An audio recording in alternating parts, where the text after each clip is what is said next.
కృపామయ వీక్షకులందరికీ క్రీస్తు పేరిట శుభాలు వందనాలు తెలియజేస్తానండి. దేవుడే శత్రువు అయితే, దేవుడే మన పక్షమున ఉండగా మనకు విరోధి ఎవడు? ఓకే, దేవుడు మనకు నాయకుడిగా ఉండి మనం నడిపిస్తే బాగుంటుంది. ఓకే, దేవుడే మనకు మార్గదర్శిగా ఉండి మనం నడిపిస్తుంటే మనకు ఏ సమస్య ఉండదు. ఓకే, మరి ఆ దేవుడే మనకు విరోధిగా మారితే, దేవుడే శత్రువైతే, మనం నమ్ముకున్న వాడే మనకు వెన్నుపోటు పొడిచేవాడిగా మారిపోతే ఏంటి పరిస్థితి? న్యాయాధిపతుల గ్రంథము 2వ అధ్యాయము 11 నుంచి 15 వరకు, ఇశ్రాయేలీయులు యెహోవా దేవుని కన్నుల ఎదుట కీడు చేసి, తప్పు చేసి, పాపము చేసి, ఐగుప్తు దేశములో నుండి వారిని రప్పించిన తమ పితరుల దేవుడైన యెహోవాను విసర్జించి బయలుదేవతలను పూజించ తమ చుట్టూ ఉండు జనుల దేవతలలో ఇతర దేవతలను అనుసరించి వాటికి నమస్కరించి యెహోవా దేవునికి కోపము పుట్టించారు. వారు యెహోవాను విడిచిపెట్టి బయలు అనేటువంటి దేవతను, అష్టారోత్ అనే దేవతను పూజించారు. కాబట్టి యెహోవా యొక్క కోప ఆగ్ని ఇశ్రాయేలీయుల మీద మండెను. ఆయన దోచుకున్న వారి చేతికి ఇశ్రాయేలీయులను అప్పగించాడు. వారు ఇశ్రాయేలీయులను దోచుకున్నారు, వారిని నష్టపరిచారు, వారిని కొట్టారు, చంపేశారు. ఆయన వారి చుట్టూ ఉన్న వారి శత్రువుల చేతికి వారిని అప్పగించడం జరిగింది. కనుక వారు తమ శత్రువుల ఎదుట నిలువలేక పారిపోయారు. యెహోవా దేవుడు వారితో చెప్పినట్లు, యెహోవా దేవుడు వారితో ప్రమాణము చేసినట్లు వారు పోయిన ప్రతి స్థలమున ఇశ్రాయేలీయులు ఎక్కడికి వెళ్ళినా వారికి బాధ కలుగుతూ ఉన్నది. ఆ బాధ కలుగ చేయుటకు యెహోవా దేవుడు వారికి శత్రువాయను కనుక వారికి మిక్కిలి ఇబ్బంది కలిగెను. అవిధేయతకు తగిన ప్రతిఫలము అంటే ఇదే.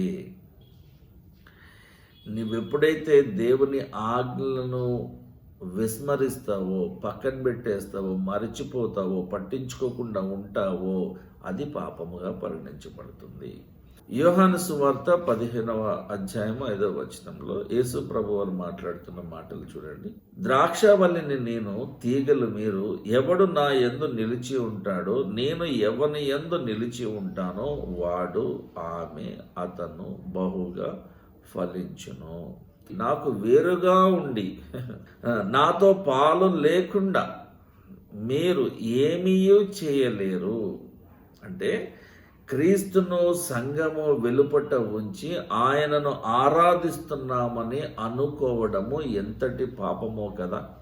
ఒక పెద్ద చర్చ్ ఉందండి, పెద్ద చర్చి, కాస్ట్లీ చర్చి. కార్లలో వస్తున్నారు, కోట్లు వేసుకుని వస్తున్నారు, సూట్లు వేసుకుని వస్తున్నారు. అక్కడ బౌన్సర్స్ కూడా ఉన్నారు. చర్చి ఎంట్రన్స్లో అటుకరు ఇటుకరు బౌన్సర్స్ ఉన్నారు, గట్టిగా దిట్టంగా ఉండేవాళ్ళు ఇద్దరు. వారికి ఇవ్వబడినటువంటి బాధ్యత ఏంటంటే, ఎవరైతే నీట్లీ డ్రెస్డ్ లేరో, ఎవరైతే పేదవారు ఉంటున్నారో వారిని మీరు ఐడెంటిఫై చేసి లోపలికి రానివ్వకండి, బయటకు గెండేయండి, అంతే. కనపడదు, చర్చి ఆవరణలో కూడా కనపడద్దండి. మరి ఆ చర్చి ఎంట్రన్స్ లో ఉన్న పెద్ద మెట్ల మీద ఒక ఆయన కూర్చుని ఉన్నాడు. ఆయన దగ్గరికి మరొక ఆయన వచ్చాడు. ఈ కూర్చుని ఉన్న ఆయన బట్టలు అంత గొప్పగా ఏం లేవు, చినిగిపోయాను. ఇంకా చెప్పాలంటే కోటి చినిగిపోయాను, పాపం ఎవరిదో దొరికితే వేసుకుని కూర్చున్నాడు. ఆయన దగ్గరికి మరొక పేదవాడైనటువంటి, ఈ బట్టలు చినిగిపోయిన మరొక చినిగిపోయిన బట్టలైనా వచ్చాడు. వచ్చి, సోదరా, నన్ను లోపలికి పోనీట్లేదు సోదరా అన్నాడు. అవునా, నన్ను కూడా పోనీలేదులే. నేను ప్రతిరోజు ప్రతి ఆదివారము ఆరాధనలోకి వెళ్ళాలని, దేవుని ఆరాధించాలని, పాట పాడాలని, ప్రార్థన చేసుకోవాలని, దేవుని మాటలు వినాలని, ఆ మెసేజ్ నేను వినాలని ఎంతో ఆశతో వస్తాను తెలుసా సోదరా. కానీ నా బట్టలు బాగలేవని నన్ను బయటికి గెంటేస్తూ ఉంటారు. ప్రతిసారి ఇలాగే జరుగుతుంది సోదరా, నీ పరిస్థితి ఏంటి అని అడిగితే ఆ కూర్చున్న ఆయన చెప్పారట. ఏం పేరు నీ పేరు? బ్రదర్, నా పేరు జార్జ్. అచ్చా బాబు, జార్జ్ విన్నాయన. కొన్ని వేల సంవత్సరాలుగా చర్చిలోకి వెళ్దామని ట్రై చేస్తున్నాను. నా పేరు యేసుక్రీస్తు. నన్నే రానివ్వట్లా అందులోకి. నువ్వెంత? నన్ను బయటికి గెంటేసి నన్ను లోపలికి రానివ్వకుండా నన్ను ఆరాధిస్తున్నారు వీళ్ళు. నేను లేకుండా నన్ను ఆరాధిస్తున్నారు, కానీ నన్ను ఆరాధిస్తున్నారట వీరు. నా పరిస్థితే ఇంత దారుణంగా ఉంటే నీ పరిస్థితి ఇలా ఉండటంలో తప్పు లేదబ్బా జార్జ్ అని యేసు ప్రభు చెప్పారట. క్రీస్తుని ఆరాధిస్తున్నామని చెప్పుకుంటున్నారు. దేవుడిని బయటికి గెంటేశారు. మేము దేవునిని ఆరాధిస్తున్నాము, స్తుతిస్తున్నాము, సన్నతిస్తున్నాము అని చెప్పుకుంటున్నారు.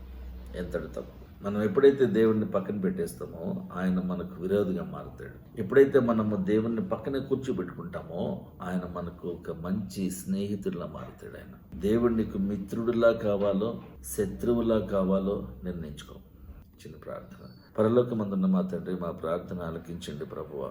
మేము తెలిసి తెలియక చేసినటువంటి తప్పులను పాపములను మీరు జ్ఞాపకం చేసుకుని ఇకపై మేము ఎటువంటి అపవిత్రతలో మేము పడకుండా, అపరిశుద్ధతలోనికి వెళ్లకుండా, లోక మర్యాద చొప్పున నడవకుండా, ధనార్జన మీద ఆశ పడకుండా, ప్రతి విషయంలో మీకే లోబడి నీ ఆజ్ఞలను గైకున్నటువంటి ఒక మంచి విశ్వాసి జీవితాన్ని మాకు ఇవ్వమని యేసుక్రీస్తు వారి పరిశుద్ధ నామంలో ప్రార్థిస్తున్నాం తండ్రి.